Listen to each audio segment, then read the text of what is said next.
오늘 설교 제목은요, 건강한 신앙, 건강한 국민. 한번 따라 하시겠습니다. 건강한 신앙, 건강한 국민. 여러분의 신앙이 건강한 신앙이 되기를 원하면 아멘 하겠습니다. 건강한 신앙이 되려면 건강한 국민까지 되어야, 건강한 국민까지 되어야 건강한 신앙입니다. 교회 안에서 아무리 다 해도 교회 안의 신앙만 가지고는 안 됩니다. 우리는 대한민국 국민입니다. 우리는 인천광역시 시민입니다. 건강한 인천광역시 시민이 되어야 되고 건강한 대한민국 국민이 되어야 정말 건강한 신앙인 줄 믿습니다. 제가 오늘 새벽에 기도하면서 또 써놓고 보니까 기도할 때는 맞다 그랬는데 써놓고 다 이제 정리해서 나올려다 보니까 별것도 아니야. 기독교는 공공신앙이다 그랬어요. 공공신앙이다. 세자 그러면 답이 금방 나올 건데, 근데 공공신앙이다. 뭘까요? 공공이 뭘까요? 기독교는 공공신앙이다. 맞추면 효성경 선물로 드릴게요. 기독교는 공공신앙이다. 김세택 장로님 맞출 것 같은데, 기독교는 공공신앙이다. 뭘까요? 여러분들이 말하면 다 맞아요. 근데 답은 아닐 거예요. 내가 써가지고 왔기 때문에. 네, 기독교는 생활신앙이다. 생활신앙이다. 성경은 그럼 뭘까? 성경은 생활법전이다. 생활법전이다. 성경은 또 다른 말로 말하면 성경은 생활교과서다. 기독교는 생활신앙이고 성경은 생활법전이고 성경은 생활교과서다. 오늘 설교는요, 마태복음 설교 200번째입니다. 200번째. 그렇습니다. 건강한 신자는 건강한 국민이어야 한다. 그동안의 강단에서 제가 많이 애쳤습니다. 건강한 신자는 건강한 국민이어야 합니다. 또 건강한 교회는 건강한 사회를 만들어야 합니다. 건강한 사회를 만들어야 됩니다. 아드라 3권에도 이 말이 기록되어 있습니다.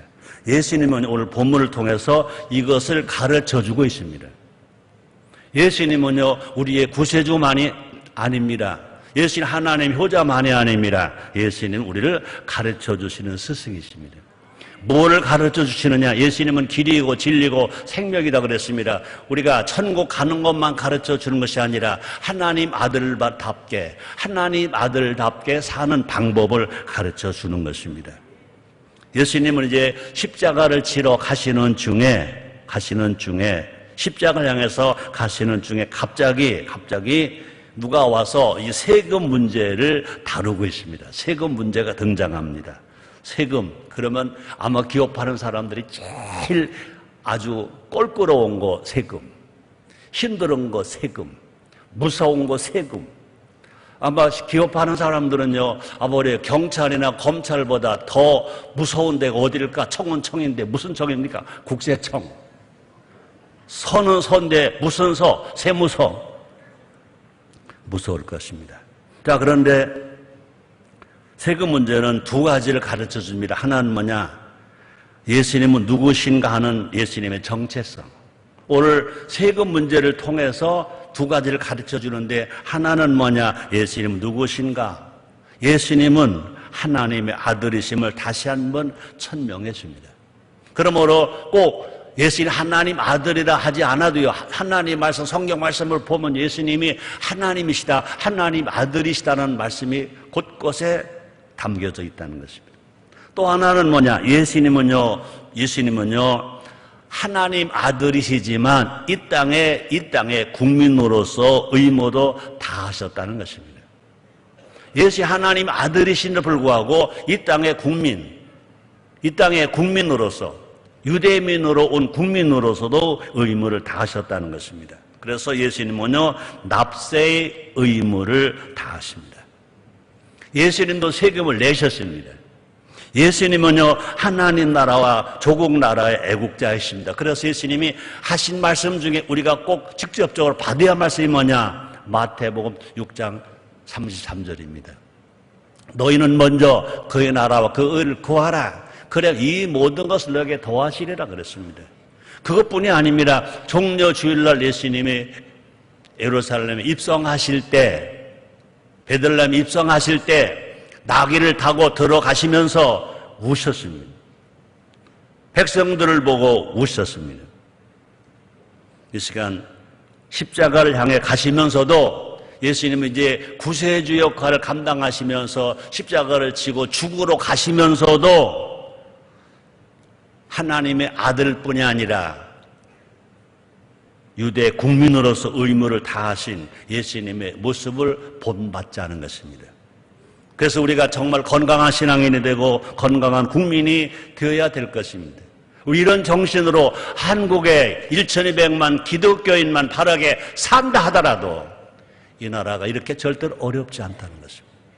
여러분 모두가 다 정말 건강한 신앙, 건강한 국민이 되시기를 예수님의 이름으로 축복을 합니다. 자, 22절, 23절 같이 읽어봅니다. 시작. 갈릴리에 모일 때 예수께서 제자들에게 이르시되 인자가 장차 사람들의 손에 넘기워 죽임을 당하고 제3일에 살아나리라 하시니 제자들이 심히 근심하더라. 예수님의 두 번째 순환을 예고합니다. 예수님은요, 결국 이 땅에 뭐하러 오셨습니까? 죽으러 오셨습니다. 이제 예수님은요, 십자가의 죽음과 또 뿐 아니라 3일 만에 부활하실 것을 예고하십니다. 우리 예수님은요, 죽으셨어요. 우리 죄 때문에 죽으셨어요.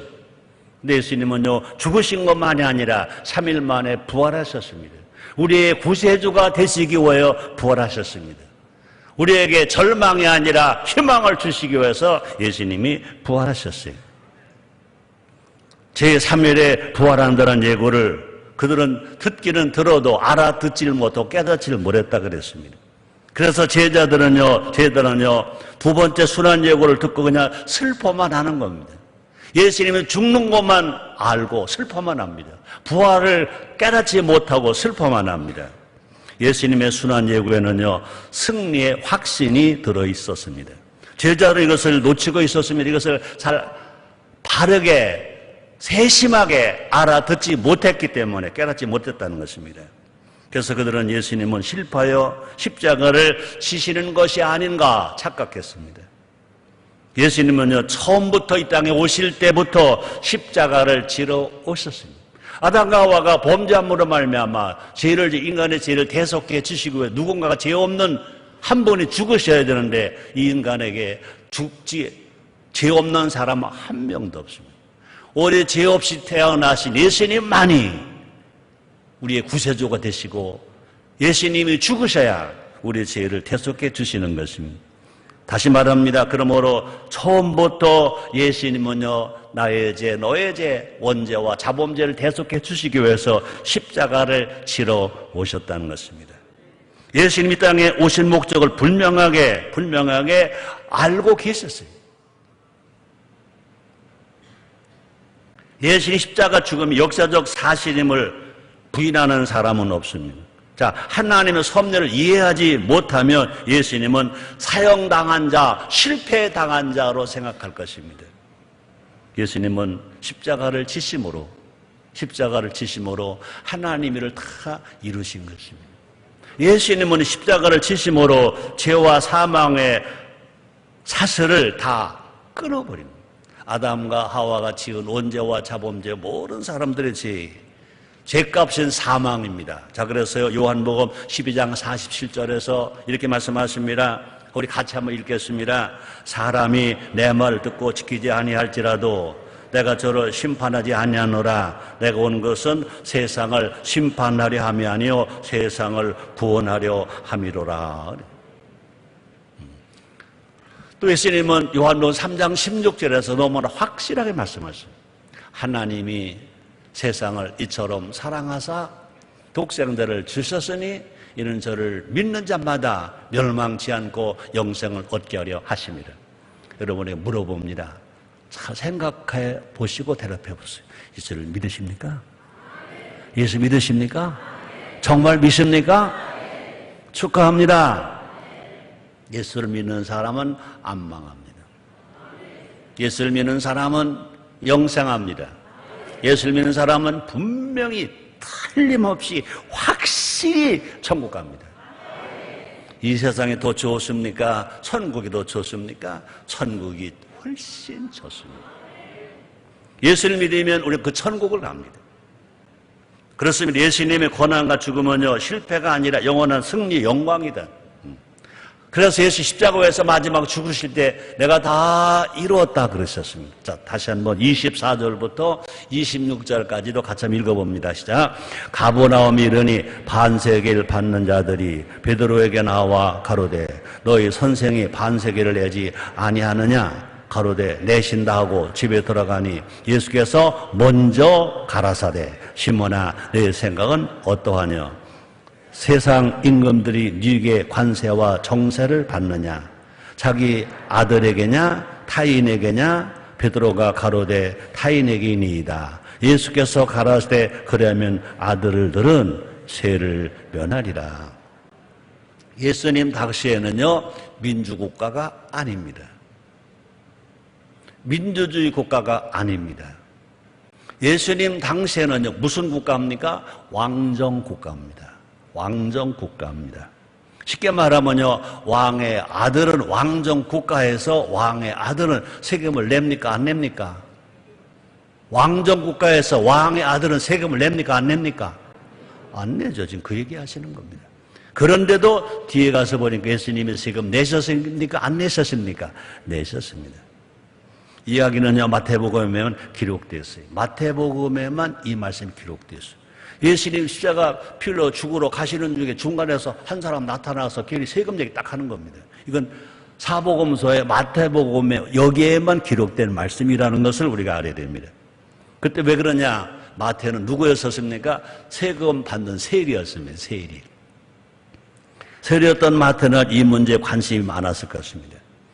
세금 징수자들에게 세금을 많이 걷어들이는 징수하는 자들이 베드로가 누굽니까? 예수님의 제자, 예수님을 받들었던 가까이 있는 제자입니다. 예수께서 성전세를 내실 것인지 안 내실 것인지를 묻습니다. 이제 세금 징수자가 베드로에게 묻습니다.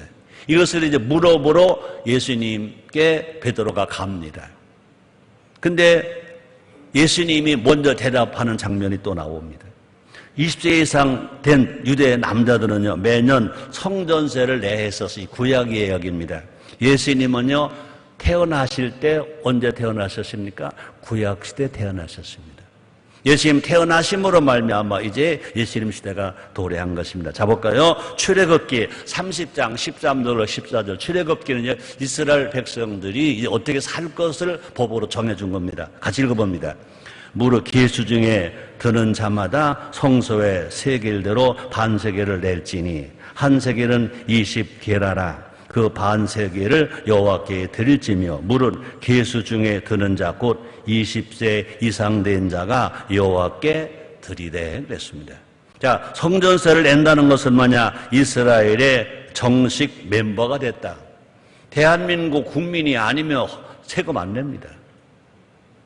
마찬가지입니다. 지금 성전세를 낸다는 얘기는요 이스라엘 백성이 됐다는 겁니다.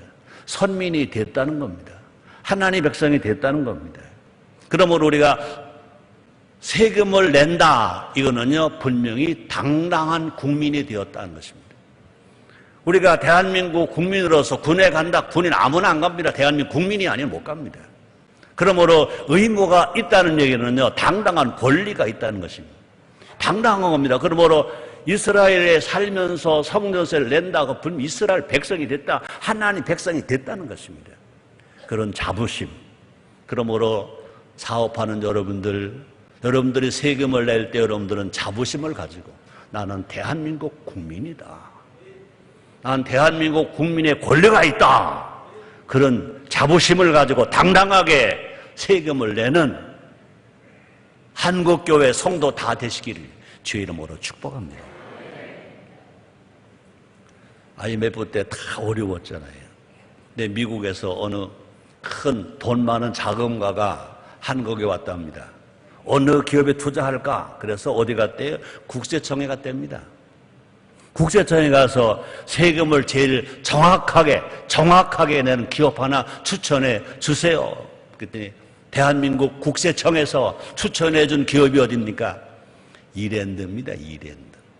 그때는 그렇게 그 회사가 크지 않았잖아요. 크지 않았어요. 그 이랜드의 박 사장이 오카는 목사와 사랑의 교회 3명이 창설한 창설 멤버입니다.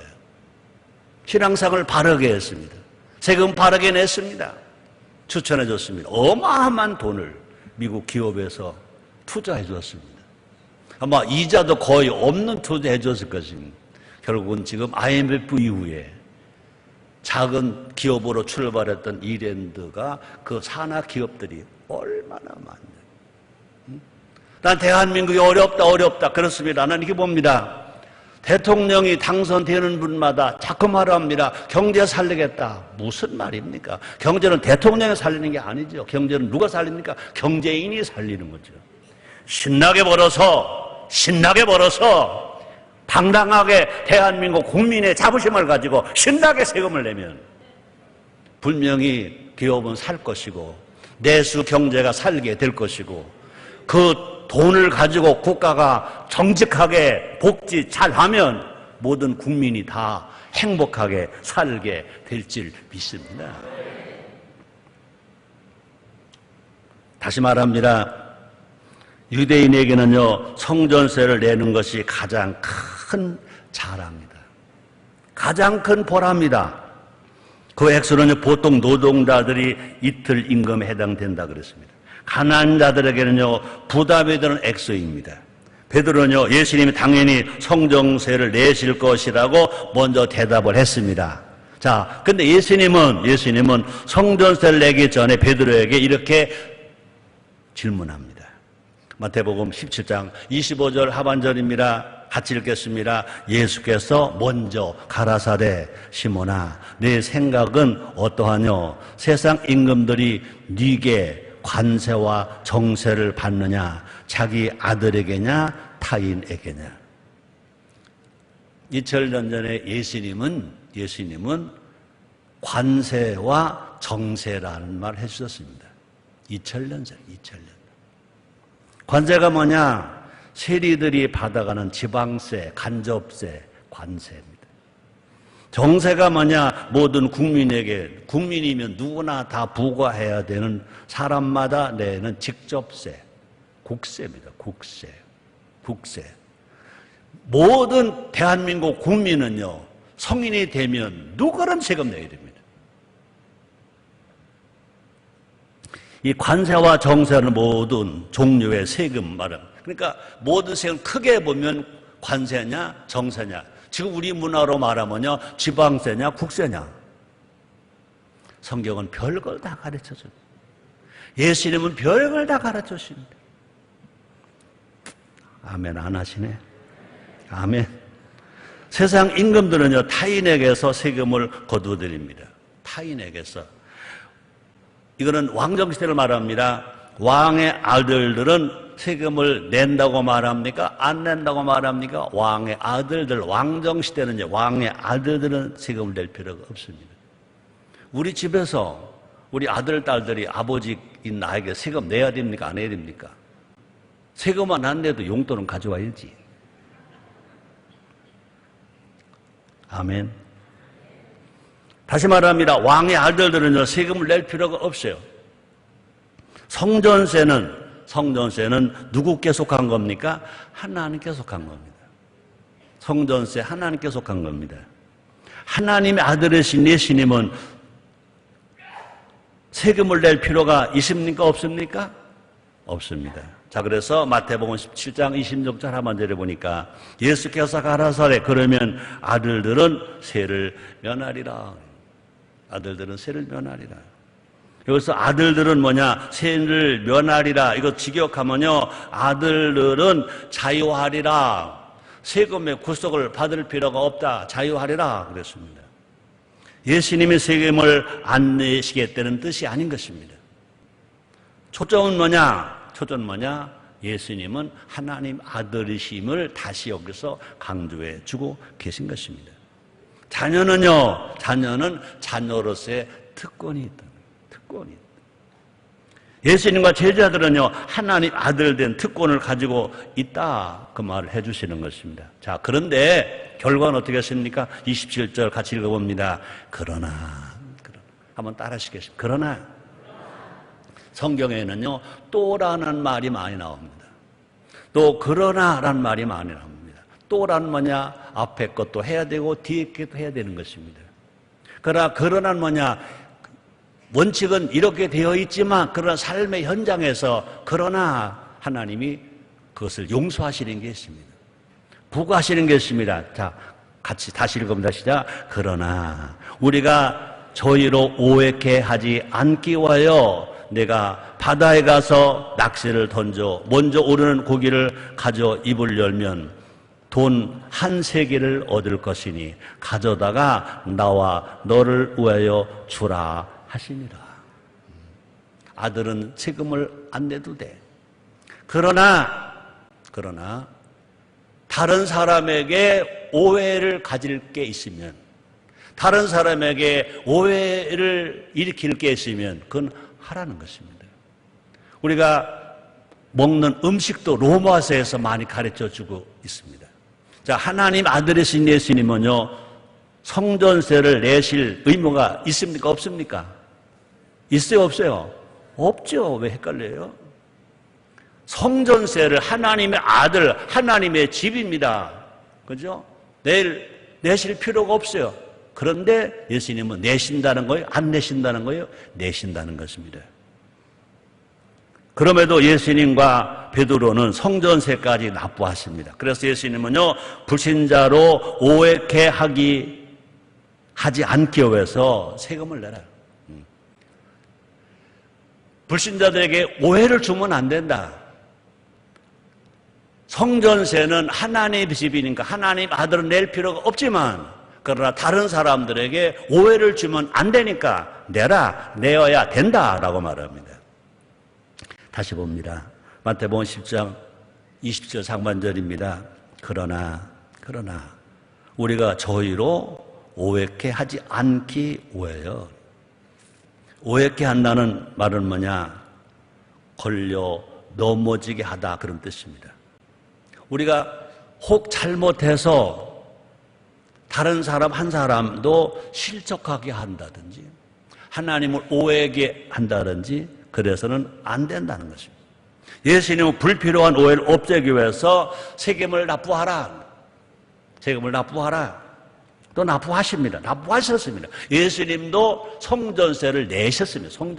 성전세를 내셨습니다. 세금 문제로 불필요한 갈등을 만들지 말라는 뜻인 것입니다.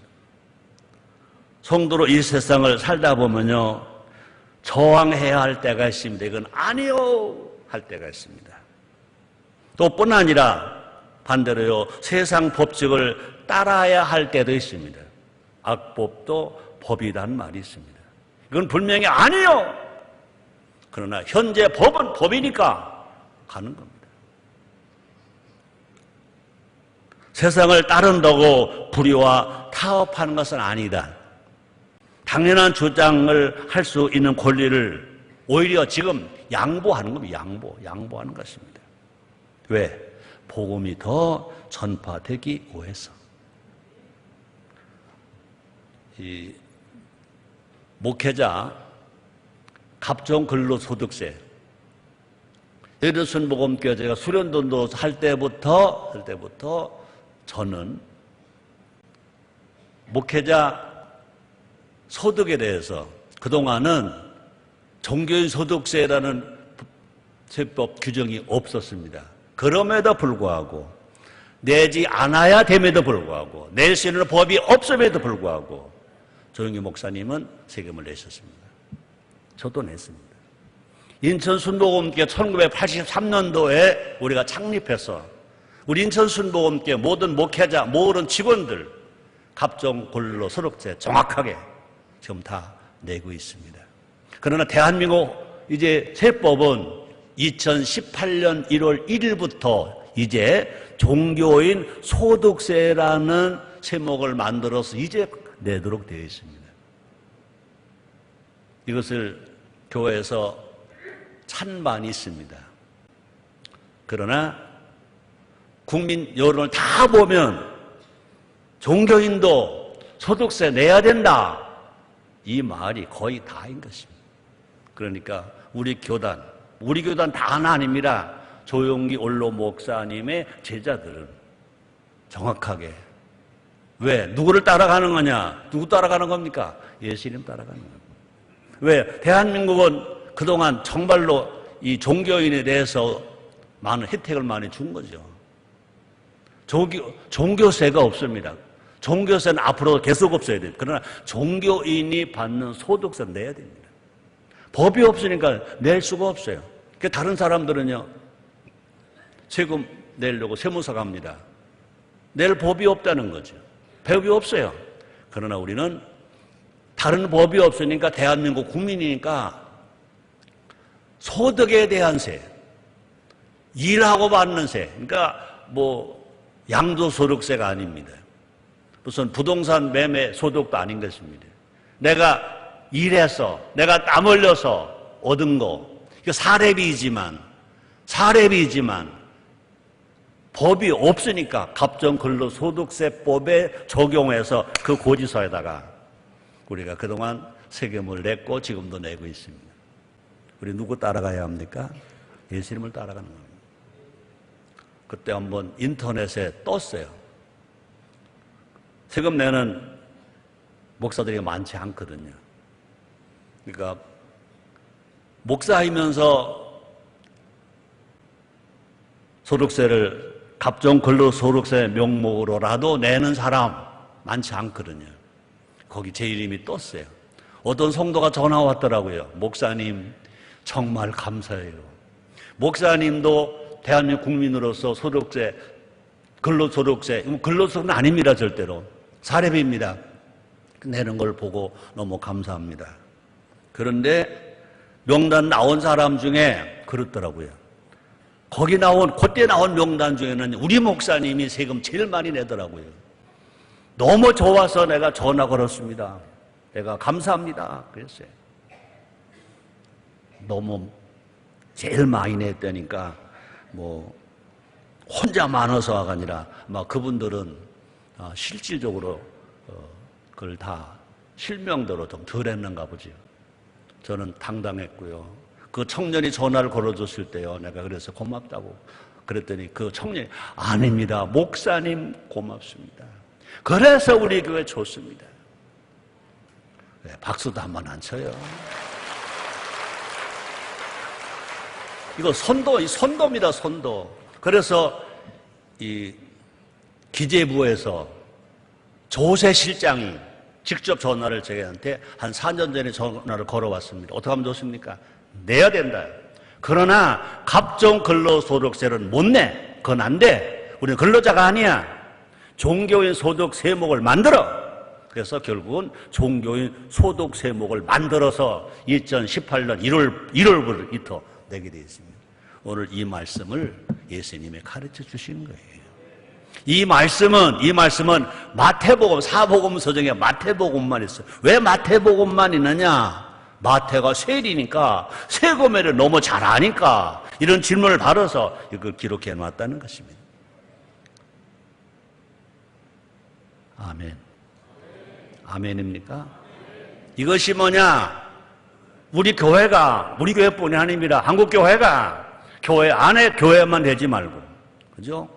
세상 사람들에게 영향력을 끼치고 세상 사람들을 이끌고 가는, 리드해가는 건강한 시민이 되어야 건강한 신자임을 아시기를 주의 이름으로 축복합니다. 교회에서 예배만 잘 들었다고 건강한 신앙 전혀 아니다. 건강한 시민이 되고 건강한 국민이 되어야 건강한 신앙인 것, 우리는 그렇게 제가 이 강단에서 외쳤어요. 그걸 가르쳤어요. 여러분들도 그런 삶의 열매가 되기를 주님의 이름으로 축복합니다. 자, 국민의 의무를 다하는 것도 성도의 의무다. 대한민국 성도는 대한민국 국민으로서 의무도 다해야 된다. 이것은 뭐냐? 예수님의 가르침이다. 오늘 이 말씀은 내가 가르치는 게 아닙니다. 예수님이 가르쳐 주시는 겁니다. 예수님이 세금에 대해서 관세와 정세라는 말을 쓰셨어요. 지방세와 국세라는 말을 쓰셨어요. 예수님이 성전세에 대해 얘기해야 돼. 정확하게 성전세는 안 내도 돼, 예수님이. 그러나 시민들을 위해서, 다른 사람들을 위해서 내자. 그래서 예수님도 내고 베드로도 냈다는 것입니다. 그렇습니다. 대한민국 국민의 4대 의무로 알았는데 요새 하나가 더 늘었더라고요. 첫째, 국방의 의무. 두 번째, 근로의 의무. 세 번째, 교육의 의무. 네 번째, 납세의 의무. 다섯 번째, 환경보존의 의무입니다. 우리 인천순복음교회가 성경치료점에 자연사랑 환경보호가 들어가 있잖아요. 국방의 의무, 대한민국의 안보를 위해서. 근로의 의무, 대한민국의 경제를 위해서. 교육의 의무, 대한민국의 미래를 위해서. 납세의 의무, 대한민국의 살림을 위해서.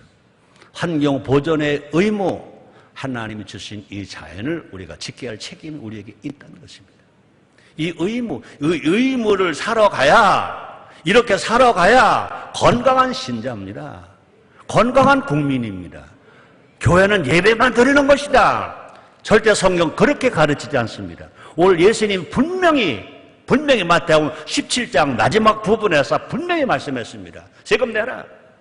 난 하나님 아들이야. 난 성전세 낼 필요가 없어. 그래도 난 낼 거야. 베드로야, 너도 내. 너 돈 없니? 가서 바다에 가서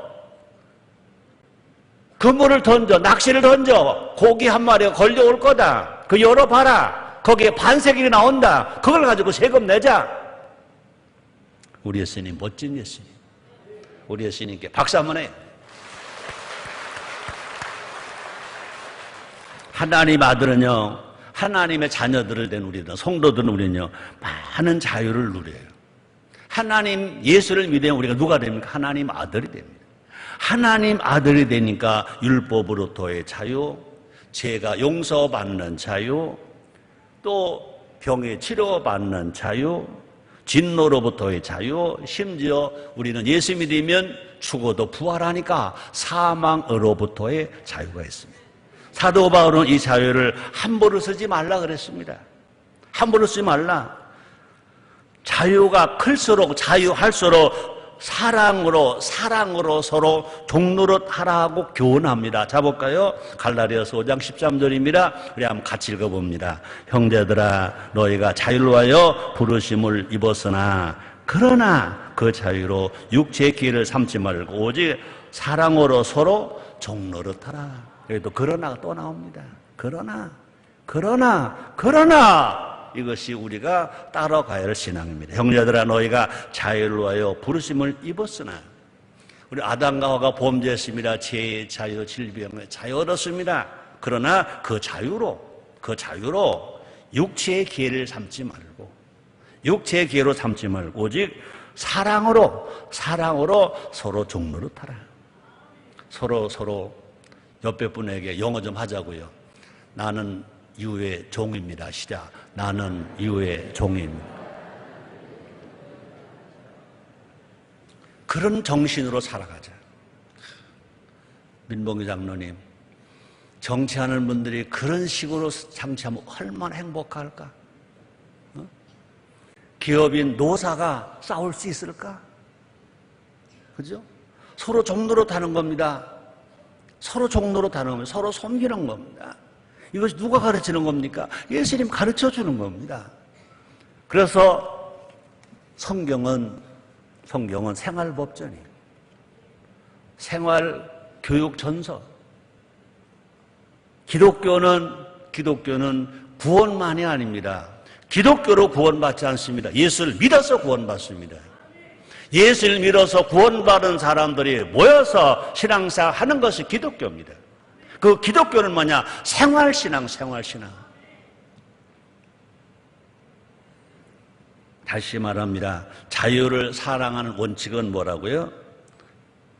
자유를 사용하는 원칙은 뭐라고요? 사랑입니다. 사랑. 그래서 어거스틴은 그런 말을 했습니다. 본질에서는 일치를, 본질. 비본질에서는 자유로. 모든 것에서는 사랑을. 비본질 가지고 넌 왜 이래? 넌 왜 이래? 안 돼요. 성경 본질에서 일치야. 그러나 그거 어떻게 살든 내버려둬. 제멋대로 살게 내버려둬. 본질만 하나면 돼. 방법 다르고 어떻게 살아 내버려둬. 비본질에는 자유. 자, 결론입니다. 모든 것에는 사랑을. 본질에도 사랑, 비본질에도 사랑. 그러므로 너는 왜 나처럼 안 사니? 그럴 필요 없어. 결혼한 신랑들이요, 자기 와이프를 자기 사람, 자기 뜻대로 만들려고 말하다가 일평생 골병 들으니까 골병 들어 죽으니까 일찍부터 포기해버려. 자유로 내버려둬. 부부라는 본질이 됐으면 됐어.